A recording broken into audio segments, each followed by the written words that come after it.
ನಮ್ಮ ಮಕ್ಕಳಿಗೆ ನಾವು 3 ವಿಚಾರಗಳನ್ನ ಹೇಳ್ಕೊಡ್ಬೇಕಂತೆ. ಮೊದಲನೇದು, ಎಲ್ಲರಿಗೂ ಗೌರವ ಕೊಡೋದು. ಇದರಲ್ಲಿ ಯಾವುದೇ ಕಾಂಪ್ರಮೈಸ್ ಇಲ್ಲ. ಮಕ್ಕಳು ಯಾರನ್ನ ಉದ್ದೇಶಿಸಿ ಮಾತಾಡ್ತಿದ್ರು, ಯಾವುದೇ ಸನ್ನಿವೇಶದಲ್ಲೂ ಕೂಡ ಎದುರುಗಿರೋರಿಗೆ ಗೌರವವನ್ನ ಕೊಡೋದನ್ನ ಕಲ್ತ್ಕೋಬೇಕು.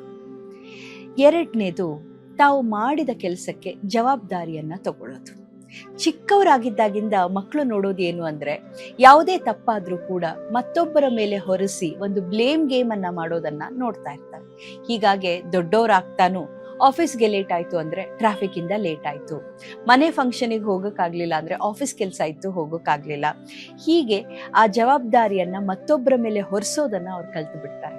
ಆದ್ರೆ ಒಂದು ತಿಳ್ಕೋಬೇಕು, ಯಾವುದೇ ಕೆಲಸವನ್ನ ಅಥವಾ ಯಾವುದೇ ಒಂದು ವಿಷಯವನ್ನ ನಿರ್ಧಾರ ಮಾಡೋದು ನಾವೇ. ಅದನ್ನ ಬೇರೆಯವ್ರ ಮೇಲೆ ಹೊರಿಸೋದಕ್ಕೆ ಸಾಧ್ಯನೇ ಇಲ್ಲ.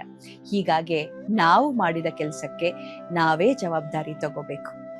ಮತ್ತೊಂದು, ಪ್ರಪಂಚ ಯಾವ ನಿಯಮಗಳನ್ನ ಹೇರ್ತಾ ಬಂದಿದೆಯೋ ಅದೆಲ್ಲವನ್ನ ಪಾಲಿಸ್ಲೇಬೇಕು ಅನ್ನುವಂಥ ಯಾವುದೇ ಕಟ್ಟುನಿಟ್ಟಿಲ್ಲ.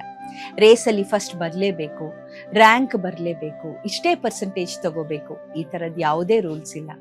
ನಮ್ಮ ಮಕ್ಕಳಿಗೆ ಹೇಳ್ಕೊಡ್ಬೇಕಾಗಿರೋದು, ಯಾವುದೇ ಒಂದು ರೇಸ್ ಪಂದ್ಯ ಇದರಲ್ಲಿ ಭಾಗವಹಿಸೋದು ಮುಖ್ಯ, ಚೆನ್ನಾಗಿ ಓದೋದು ಮುಖ್ಯ, ಬದುಕಿನಲ್ಲಿ ಜವಾಬ್ದಾರಿತನದಿಂದ ಇರೋದು ಮುಖ್ಯ. ಎಲ್ಲಕ್ಕೂ ಕೂಡ ಇಂಥದ್ದೇ ನಿಯಮ ಅಂತಿಲ್ಲ. ಅದನ್ನ ನಮ್ಮ ಮಕ್ಕಳು ಕಲ್ತ್ಕೊಂಡಾಗ ಬದುಕು ನಿಜವಾಗ್ಲೂ ಕೂಡ ಸಹನೀಯವಾಗುತ್ತೆ.